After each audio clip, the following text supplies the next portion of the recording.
Hi everybody, I am back with another book review. This week I am talking about The Judges by Elie Wiesel. I'm not 100% sure how to pronounce his last name. This author I have read The Night. I think that's a pretty common book for a lot of people who go to school, maybe in the US or in the East Coast. We read it, I think, at some point in middle school or high school. It has to do with the Holocaust. So I had definitely heard of this author before. This was another one of the finds at the Penny a Page event at Second Charles or Charles and Second.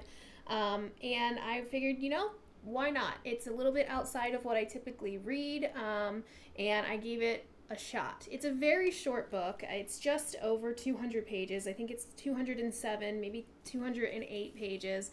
This book, in theory, had such a good plot, and I so desperately wanted to enjoy it. I think my hang up with this book was that there were a lot of what felt like tangents. Basically, the plot of the book is that we have these survivors, is what they're being referred to, who did an emergency landing on a flight that was leaving New York and heading to Israel. They land somewhere in the middle of Connecticut, and all of the passengers are kind of split up into groups, and they are sent to local houses, hotels, businesses to wait until the weather improves and the flight can take off again. These, I think it's 5 or 9. I can't remember. Let me look really quick. 1, 2, 3, 4, 5. Yes, 5. So these 5 people were all traveling solo, so they just sort of got put into a group. None of them know each other, and they get sent to this man's house. The man introduces himself as the judge, and basically kind of chaos ensues. It turns into sort of a hostage situation where the judge is playing these mental games on them and is torturing them, not physically so much, and is saying that by the end of the night, one of you is going to die, and you guys have to decide who it is. And basically, you get to meet and get to know each of the characters through sort of their backstory, which is great. In theory, that sounds like a really interesting thriller. It sounds like the characters are going to be interesting. They all have different backgrounds, but they have this one similarity, that they were on this flight heading to Israel for various different reasons, and all of the characters are all very different. I think the problem with this book, for me personally, was that, again, it's only 207 pages, and some of the tangents for the backstories for one of the characters in particular are like 30 pages long.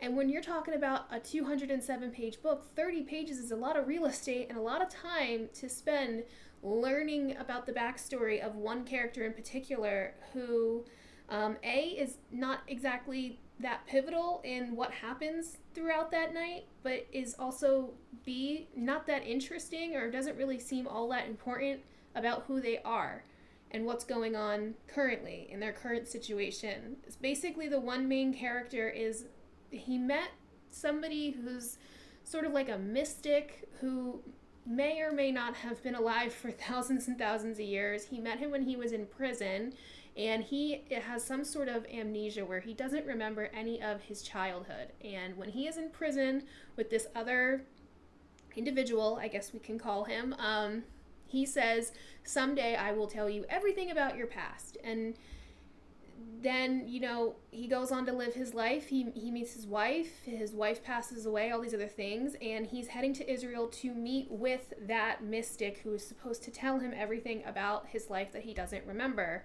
And there is just so much backstory about who this mystic could possibly be, or the conversation with the mystic, that I don't know. There was just so many points in this book where I was like, can we please just get back to the main storyline? Can we please just get back to the point where they are in the house having conversations with each other and trying to figure out what's going on?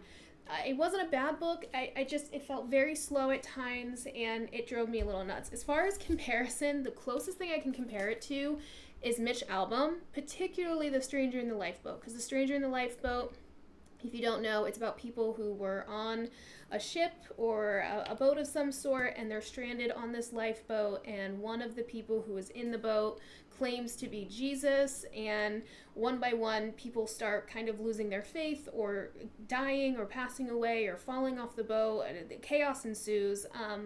but I thought it was very similar. The writing style between these two authors are very similar.